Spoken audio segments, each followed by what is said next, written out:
Hello and welcome to my first video on how to mod Total War Warhammer. I have gotten a new computer, as you may or may not be able to tell, and unfortunately this computer is unable to run Warhammer with the graphics that my last computer had. But the upsides of this is that I will now be able to post regularly. The last computer I didn't have full access to all the time. So now I will be posting videos every day. Unfortunately, for those of you who like my gameplay videos, there will not be any of those just because the graphics look so bad because I have to run them on low, and there's a laptop here, so it's not going to be able to run them that so well. So yes, tutorial for modding Total War Warhammer. In this first episode, we're just going to be going over on how to download the tools that you'll be needing to get started modding. And yeah, let's just dive in. The first tool you will need is the Pack File Manager, which is something that the mod community has made, the modding community has made, to unpack the files that CA uses. So yeah, Total Warhammer Pack File Manager, you can go to this page. I'll probably put a link in the description, and you can just download this. I've already downloaded it here, just click on that. And that's, yes. And then you want to extract this.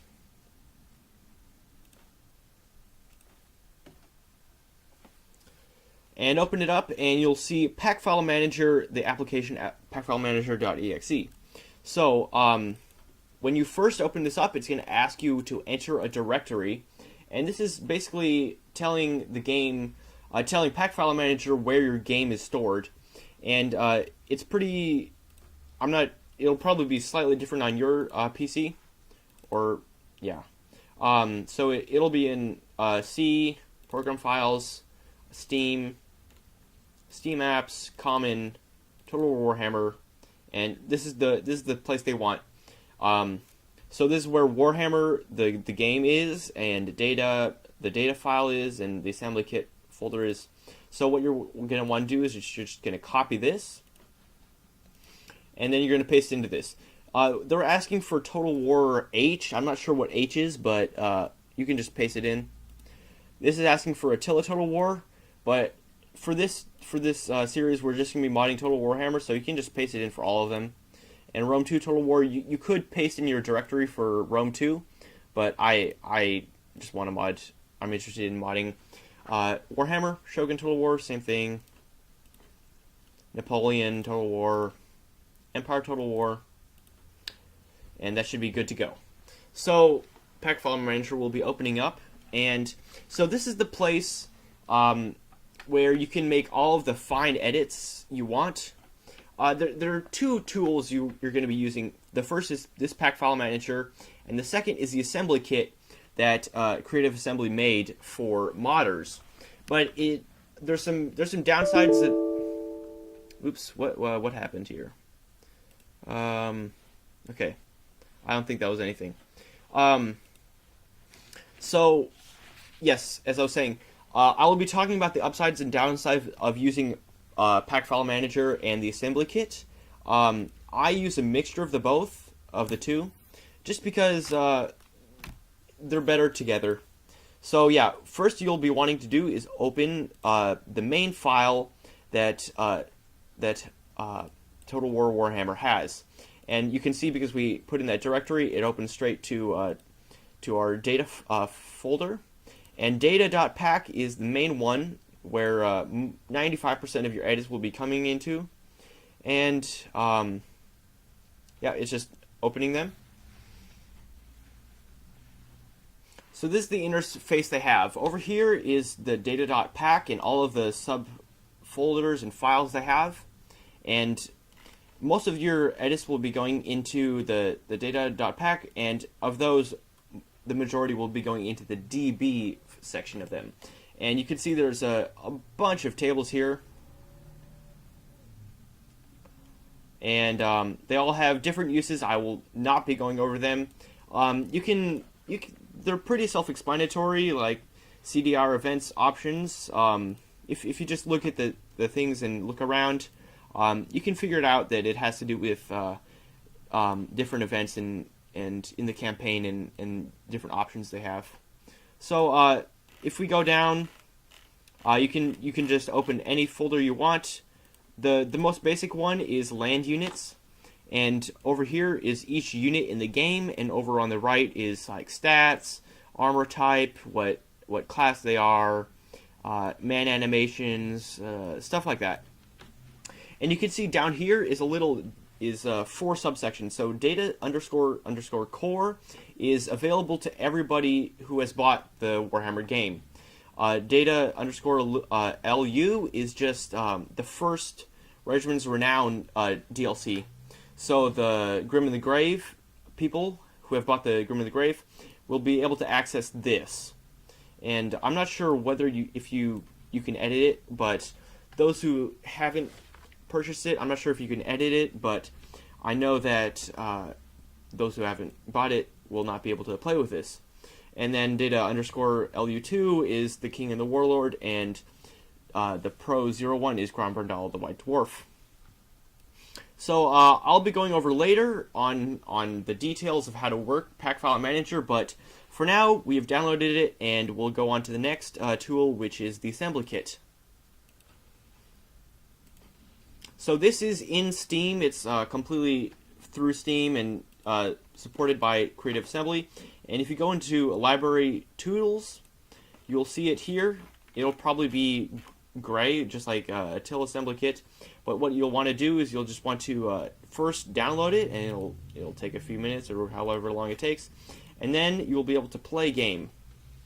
So there's two options. There's the play BOB, the exporter, and then there's the tweak.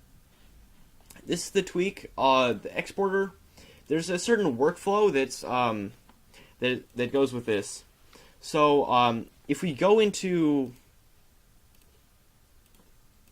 the data, the folder, we can see, actually go back a step, we can see there's the assembly kit, and there's some different tables in here. Here's the binaries, which contains the tweak.assembly kit, and the bob.assembly kit, which is a different way of going than going through Steam.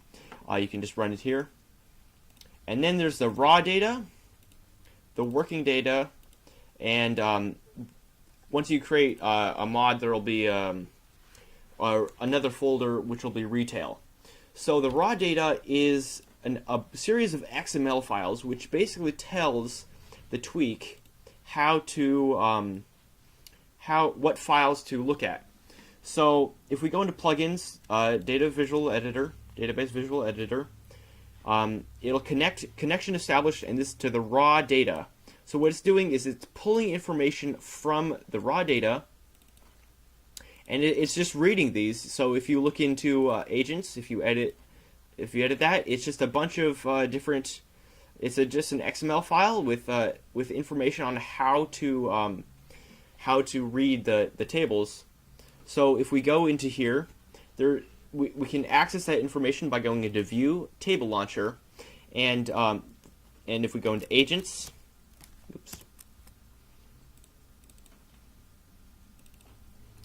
this is just the information of the XML file in a different way, in a more visual way.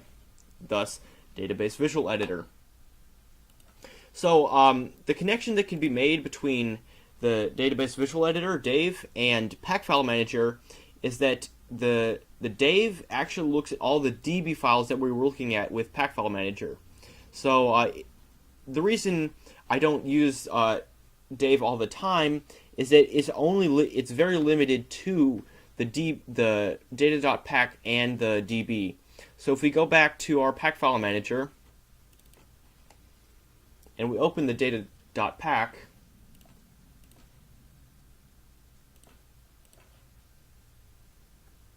you'll see that these tables here in the table launcher are identical to those that are in the DB section of the data.pack.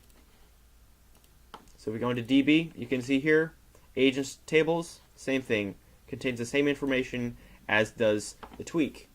So that is the limitation of Dave, and the other limitation is that every time a new patch comes out, everything that gets wiped. So once the game updates, it also updates the assembly kit because they have to change the format of the tables, and then all of your information gets completely cleaned. In order to avoid that, you can back up your tables just by copying them, or you can copy them into something like an Excel spreadsheet or a Google sheet. So yes, there are two main tools in the Dave. There's the table launcher, which you can look at here. We can go back to land units, and you can open that. And you can see here the same thing, the key on the left, and all of the different things, the stats and stuff. And the other tool is the global search. So you can search anything. Let's say I want to edit something about Manfred von Karstein. So I can go in here, do a global search. It asks me if there's 50 or more results. I would want to keep searching. Like if you search the letter E, it's gonna probably gonna crash because it just takes so long. But Manfred von Karstein isn't too much, and it'll load eventually. So yep, we have all of the references in the DB files to Manfred von Karstein, and I can look at this, see what they do, figure out how they work, and start to edit them. And then you can click on this and just look into these files. So you can just edit any cell by just clicking on it and editing it. So yellow means you have edited a pre-existing file. Green means you have created a cell, and red means you have deleted a cell. So after you've made all the changes you want to a certain table, you can press apply and close, and that'll save all the changes. I do not want to save those changes, so no, I do not want to save. So yes, this is basically how the Dave works. And then once you've made all your changes, you're going to want to export. You can either export single tables, so control which ones you want to export. But many of the time you want to just export changes to Binder. Unfortunately, I've made no changes to export. Once I get into actually how to mod and stuff, I will have changes to export.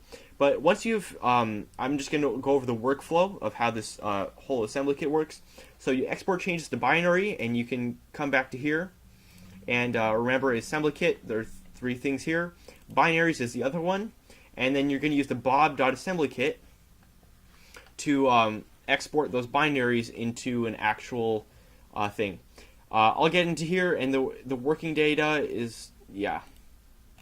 I'm probably getting in too deep as of right now, just because we're just trying to get in the environment, and we haven't really gotten anything substantial done. So yeah, to wrap it up, there are two tools, the assembly kit and the pack file manager. Hopefully you'll have downloaded them by now.